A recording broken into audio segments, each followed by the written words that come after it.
Le message a été clair auprès de l'Union, de la Commission européenne. Donc vous pouvez, mais si vous pouvez éviter de voyager, faites-le. Merci pour toutes ces informations très précises et ces réponses à bien des questions qui ont circulé aujourd'hui au niveau des réseaux sociaux.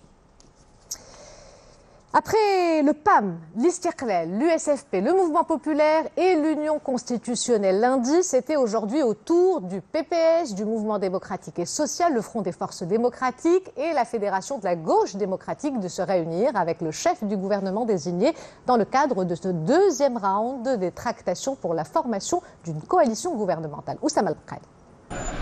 Deuxième jour des pourparlers qui devront déterminer la structure du prochain gouvernement.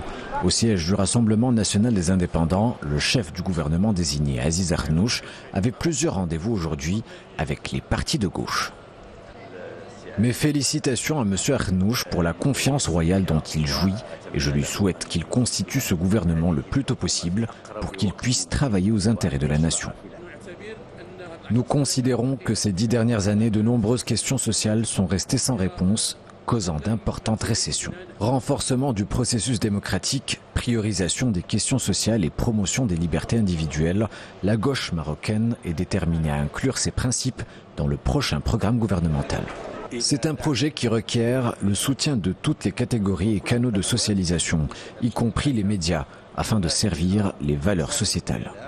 Nous sommes fiers de notre pays qui a réussi à organiser ces élections avec beaucoup de responsabilités et dans le respect de la bonne concurrence, et ce, malgré un contexte difficile. Peu après ces rencontres, Aziz Akhnouch a tenu une conférence de presse annonçant la fin des pourparlers. Nous annoncerons dès la semaine prochaine les contours de la nouvelle majorité qui constituera le gouvernement lors d'une conférence de presse. Invités mais absents, le Parti de la Justice et du Développement et le Parti Socialiste Unifié se sont excusés auprès du chef du gouvernement désigné. Et pour discuter des développements liés aux échéances du 8 septembre, de leurs résultats aux différents niveaux, y compris la position des partis dans la prochaine carte politique, plusieurs formations ont convoqué une réunion du Conseil national. L'USFP, par exemple, tiendra son Conseil national ce dimanche 19 septembre. De son côté, l'Istiqlal va tenir également son Conseil national. Ce sera samedi 18 septembre à 15 h. Et enfin, une session extraordinaire du Conseil national du PJD a également été convoquée pour ce samedi 18 septembre. Lui a été reconduit dans ses fonctions en 2014 lors des élections municipales aux Pays-Bas. Ahmed Boutaleb, maire depuis plus de 10 ans de la très multiculturelle Rotterdam, une métropole où se côtoient et cohabitent, selon ses termes, près de 174 nationalités. Ahmed Boutaleb est né au Maroc, il est arrivé aux Pays-Bas quand il avait 15 ans. Membre du Parti travailliste, il est le premier musulman et fils d'immigrants à être élu maire à Rotterdam.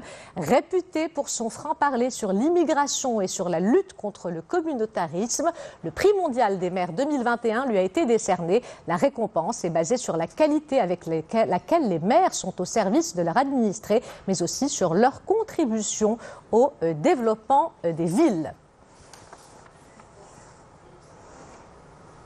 Ahmed Boutaleb, que l'on retrouve à Rotterdam via Skype. Ahmed Boutaleb, bonsoir. Vous avez donc reçu récemment le prix du meilleur maire au monde, prix remporté à égalité avec Philippe Rio, maire de Grigny en France. Sans prétention aucune, j'ai envie de dire, quelle est la recette de ce succès? Bonsoir. Premièrement, je ne pense pas que c'est un prix seulement pour moi personnel, mais c'est un prix pour